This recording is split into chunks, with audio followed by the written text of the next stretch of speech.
Good evening and welcome to chapter 7c of Michael Morpurgo's Kensuke's Kingdom. Let's get over to Michael and Kensuke.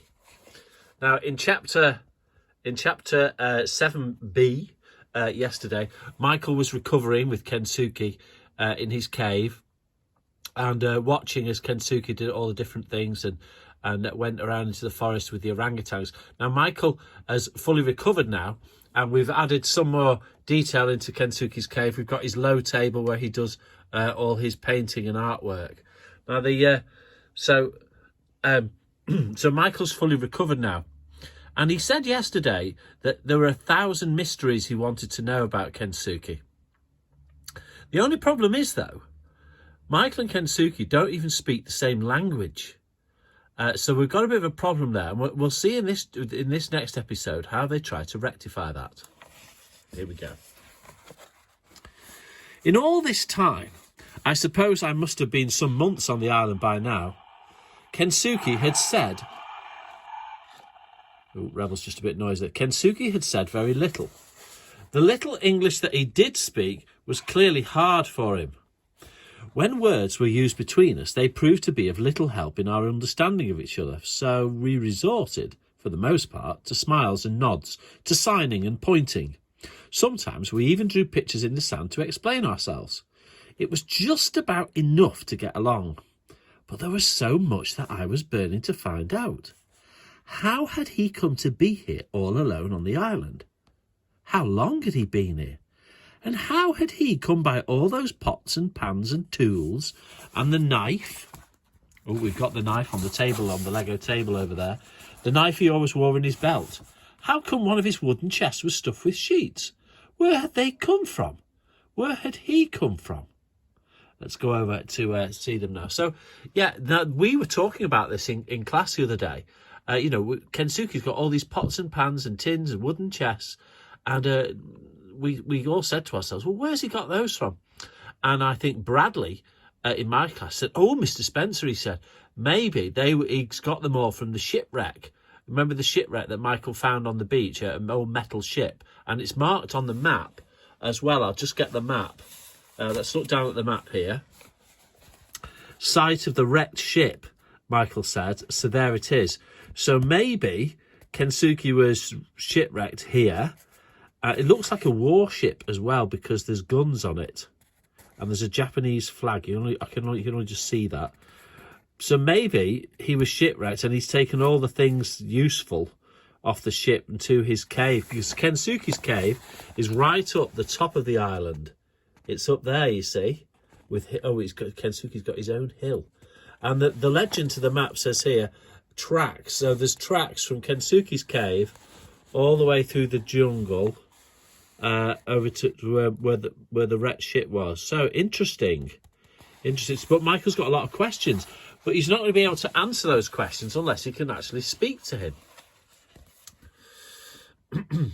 And another question I had was, why was he being so kind to me now, so considerate, when he had clearly resented me so much before? But whenever I ventured any such question, he would simply shake his head and turn away from me like a deaf man ashamed of his affliction. I was never quite sure whether he really didn't understand me or just did not want to understand me. Either way, I could see it made him uncomfortable, so I probed no more. Questions, it seemed, were an intrusion. I resigned myself to waiting. So we'll find out now more about their day. Our life together was always busy, as regular as clockwork, up at dawn and down the track a little way to bathe in the stream where it tumbled cold and fresh out of the hillside into a great cauldron of smooth rocks. We would wash our sheets and clothes here too. He'd make me my own kimono by now, slapping and pounding them on the rocks before hanging them out to dry on the branch of a nearby tree.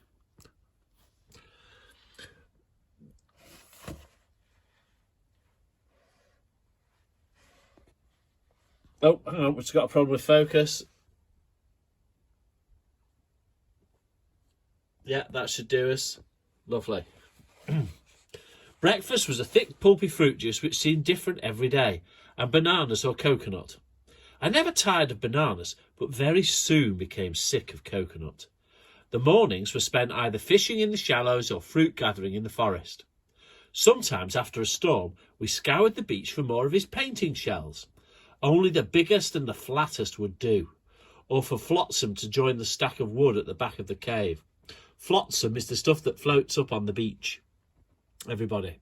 There were 2 stacks, one clearly for firewood, the other, I suppose, reserved for his woodwork.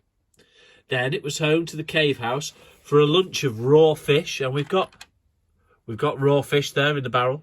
There it is, the raw fish on the plate there. Lovely. And usually breadfruit, which was always bland and difficult to swallow. A short nap after lunch we would have, and then he would settle down to his table to paint. As I watched, I became so engrossed that the failing light of evening always came too soon for me. We would cook a fish soup over the fire. Everything went in, heads and tails, a dozen different herbs. Kensuke wasted nothing, and there were always red bananas afterwards. All I could eat. I never went hungry. When supper was over, we would sit together at the mouth of the cave and watch the last of the sun drop into the sea. Then, without a word, he'd stand up. We would bow solemnly to one another. He would unroll his sleeping mat and leave me to mine. To see Kensuke at his work was always a wonder to me.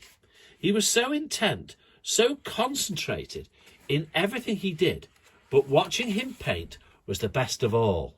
So if we can imagine Michael watching Kensuke at his table. Kensuke would sit at the front of his table and do his work, okay, and paint every day. Okay, he seems quite a determined man. He seems a very skillful man too. To begin with, he would only let me kneel beside him and watch. I could sense that in this too. He liked his privacy, that he didn't want to be disturbed. On the table in front of him, he put out 3 saucers. One saucer of octopus ink. For Kensuke, octopuses were not just for eating. One saucer of water and another for mixing.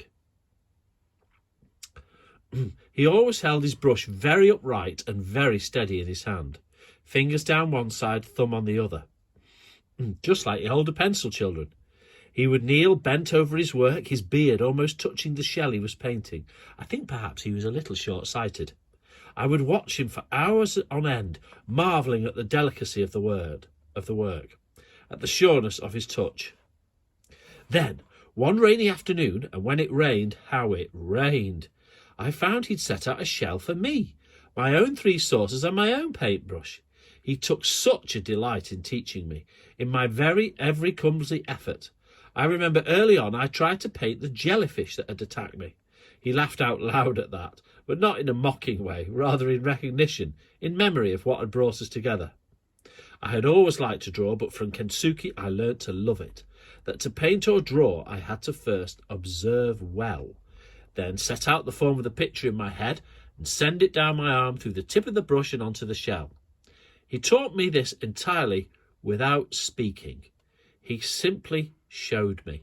And this is a lot of the artwork that we've been doing recently, class. Well, when you've been watching some of the YouTube videos, I think that's probably one of the best ways, it's the only way really to teach art.